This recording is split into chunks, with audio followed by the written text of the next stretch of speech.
7:25 in Trinidad and Tobago. Well, as we all know, there are no official Carnival 2021 celebrations because of the pandemic, but stakeholders have taken their innovativeness to another level. The annual CarniConversations will take place virtually from February the 4th to the 6th of this year, so actually from Thursday to Saturday of this week, and presents an opportunity for those directly involved in Carnival to formulate its evolution. Well, we're joined by two key personalities involved with the activities that are coming up. Derrick Lewis, Director of CarniCon, is the founder and creative director of Eventology Trinidad and Tobago. We also have with us Dr. Emma Perot, who is the Program Director of CarniConversations 2021. She's a lecturer in law, she's an intellectual property consultant, and she's also the daughter of Hazel Ross Perot, who was a colleague of mine at The Guardian so many years ago. And in fact, Hazel, head of the South Bureau at The Guardian, moves on to new challenges right now. So I don't know if she will be up this morning, but good morning to her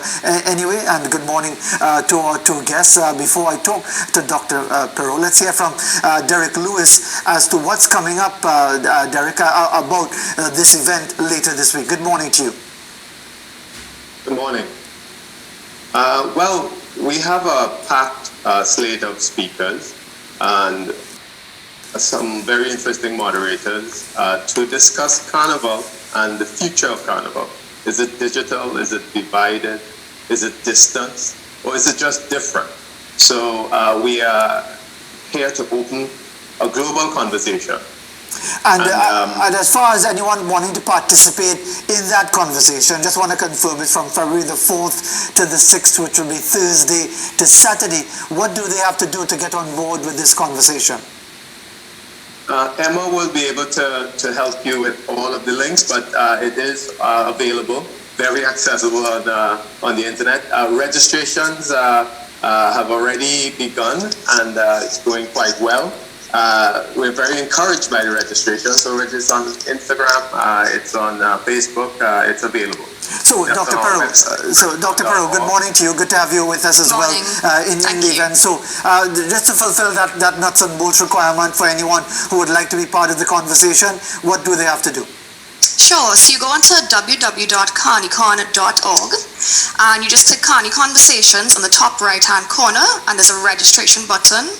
All you have to do is fill in your basic information and your email address, and a link will be sent to you so you can view all the conversations, participate in the discussions, and of course join our breakout rooms. So we're aiming to have a very interactive session with you. And it's all free, so all you need to do is go onto the website and click register. So that's www.carnicon.org. You can also find us on Instagram _CarniCon. And Dr. Perot, tell us about your role in the event that's coming up. Okay, so I am the program director, so my job was to help develop content for each panel and contact different speakers. So in this capacity, I have been reaching out to people in the carnival industry, not just in the Caribbean, but across the world, because our goal is really to make these connections and exchange knowledge and information and see how we can innovate going forward. So I've been in touch with people from Brazil, Berlin, Japan, Italy, as well as, of course, the Caribbean, Toronto Carnival, Notting Hill Carnival. And everyone is bringing their different experiences and expertise to the table in the different themed panels. So we have a welcome session where we'll be hearing about Carnival in Antigua, Bermuda, Japan, Berlin, and a few other countries. Then we have 4 panels. So I'm also speaking on the intellectual property panel alongside other experts. We also have economics. We then have logistics, so mass making, so how do you go from sketch to prototype to road. And then we have our last panel, which is the futures of events, fests, and concepts. And of course, we have great networking opportunities as well. So on the Friday evening, we have Carni Connections, where people can meet, exchange information, determine how they want to move forward. And then on Saturday, we also have the platform that we're using available for anyone who wants to meet and further network. And therefore, Derrick Lewis, what are you hoping comes out of the conversations this year? Because, of course, for COVID-19 reasons, this is an unusual year. We've never had this sort of experience before. Of course, we had Carnival postponed in 1972 because of polio. It was held later in the year. But we are moved on almost 50 years from that. What are you hoping comes out of this dialogue over those 3 days? Well, it's unfortunate that there's COVID and no Carnival. But on the other side, let's look at it this way. We have an opportunity to listen. The noise, per se, of Carnival is not there, but as loud as it was. So I think we have an opportunity to listen. Not only listen to what we are saying or listen to our songs, but to listen to the world. And I think a lot of times we tend to sometimes be insular and sometimes listen to ourselves. And this is not an opportunity to listen to ourselves. This is an opportunity to listen to what's happening in Japan, what's happening in Colombia, what's happening in Brazil. How do they do their carnivals? What are their best practices? What can we learn from it? And what can we share to them? And what can we give them? So it is really a global conversation. You know, sometimes we listen to ourselves and we're not going to grow as much as if we are looking and listening and sharing with the world. And this is about growth, about development, and about looking at how it's done and dealing with the best practices. And Derrick Lewis, tell us about the history of CarniCon. How many conversations would you have had previously, and how successful have they been in providing that level of enlightenment and forward thinking that you're hoping for? Well, we've had the launch in November of 19, and of course this was intended to be in 2020 as CarniCon. It's been converted to a conversation, as in Carnival Convention, which is what CarniCon was initially designed and conceptualized for, is now CarniConversations, to keep the conversations alive as opposed to the convention, which was planned with an expo and countries coming. We'd had a lot of registrations, a lot of people interested, a lot of people planned to come to Trinidad. The Brazilian ambassador to Trinidad and Tobago had made an address at the launch and vowed that Brazil will partake, and they are. So the vision of this was to get people around the table into Trinidad and Tobago. And the whole picture of this was to become the center for Carnival thought leadership. And as Trinidad and Tobago, we may not be the biggest country having Carnival. We think we have the most exciting Carnival.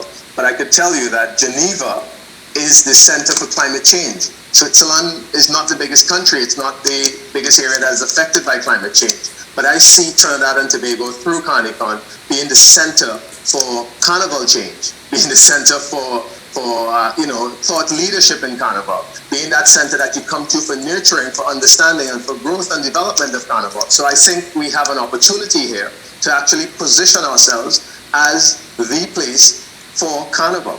And Dr. Perot, as far as your own role, not just as program director, but being a participant in some of the dialogues, what is your expectation? What are you hoping comes out of these discussions? Okay, so specifically from the intellectual property panel that I'll be speaking on, I'm hoping we can develop a greater understanding of how we protect certain aspects of Carnival, how we understand also the limits of intellectual property in a way that we foster exchange, so we're not necessarily just trying to keep people out, but also exchange ideas in a productive way. And then around intellectual property, how do we commercialize it? How do we ensure that those people who are putting all this work into creating amazing music, performances, events, how do they ensure that they are getting a return on the investment? And how can they then take that return and generate more assets to be used, not just in whichever country they're based, but around the world? So the role of intellectual property in Carnival. With regards to the other topics from the economics panel, we have some very interesting studies that have been produced by university lecturers in different countries. We also have a study coming out of Jamaica in 2019 that really puts figures to what is generated for the economy, as well as the cost to putting on Carnival and similar festival events. So I think that is really important because we start to understand how much Carnival contributes in dollars and cents. And I'm sure many people are feeling the strain this year with what has happened with COVID. So it's even more important now to reflect on what we are losing out this year so we can maximize it in the future. In terms of the logistics and design, I think that is a very interesting topic in terms of the cultural significance in each country. Each country has their own way of doing things, their own types of costumes. While we in the Caribbean have shifted in recent years to the kind of feathers and beads, we still have our amazing kings and queens costumes. We still have our traditional masks. Whereas in Venice, they have always focused on the full face masks. And we'll have somebody talking to us about that, about how they still use the traditional approach and what the significance of that is. And I think in doing that, we can start to appreciate the different cultures in Carnival and also the similarities. And then the final one, the FETs and futures of festivals and concerts. That is going to be really important for anyone in the event industry, because we're going to have people talking about what they've done during COVID to ensure that they're still generating revenue, how they see things moving forward, what they think things are going to be like next year, because we're not sure about what situation we're going to be in, but of course the show must go on in some capacity. So that's going to be a great one for anyone in the entertainment industry who's concerned about how to move forward or even has thoughts they'd like to exchange on how we can progress. So overall, it's going to be a great exchange of information in terms of reflection on what we've done in the past and how we move forward and learn from each other. And before I get a final perspective from Derrick Lewis with time going by, just is there a deadline? I know the registration is free. I'm on the website right now, and you can register and so on at CarniCon.org. But is there a deadline for registration, Ms. Perot? No, there's no deadline for registration, but of course, the sooner you register, if you register before it starts, then you'll get access to more conversations, because it starts on Thursday morning at 9. So ideally, if you register before that, you'll get to join us for the welcome session. But the registration stays open. So once you register, you get that link and you'll be able to attend. All right. Well, Derrick Lewis, as the director of the entire exercise, and indeed would have been disappointing that what would have been originally planned would have been scuppered by COVID-19, but it is what it is. There are so many issues related to Trinidad and Tobago Carnival, because I mean, as Dr. Perot was talking about intellectual property and monetizing and so on, there's a huge informal sector, for example, associated with Carnival in Trinidad and Tobago, and I think Bungie did something on it, talking about the little fellow with the bicycle with a bag of ice and somebody selling the corn soup and so on, and these are people to be taken into consideration as well. Are people like those lost in a conversation like this, Derrick Lewis? Absolutely not. Actually, out of New Orleans, and I'm sure we have great studies in Trinidad and Tobago that the University of West Indies have done, but we have a study coming out of New Orleans that takes everyone into consideration. It's an actual GDP study. Professor Weiss of Tulane University of Mardi Gras Carnival City, she's actually put together a GDP study on Carnival, and it takes into consideration every aspect of Carnival, from the cleaners and the garbage right up to actually the government institutions and spaces and museums and stuff like that. So I think the GDP study, interestingly enough, the GDP of New Orleans is 21.9 billion, which is very close to Trinidad and Tobago.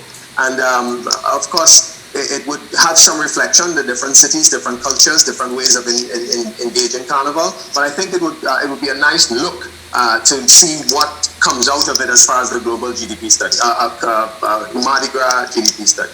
Derrick Lewis, thank you very much, and Dr. Emma Perot as well. Thank you very much for your perspective as we get set for conversations on the future of Carnival, as it's termed CarniCon. It's going to be online February 4th to the 6th. It's free, and you go to the website www.carnicon.org to register, to have access to all of the dialogues that will be taking place from 9 o'clock in the morning come Thursday going up until Saturday. As we go to the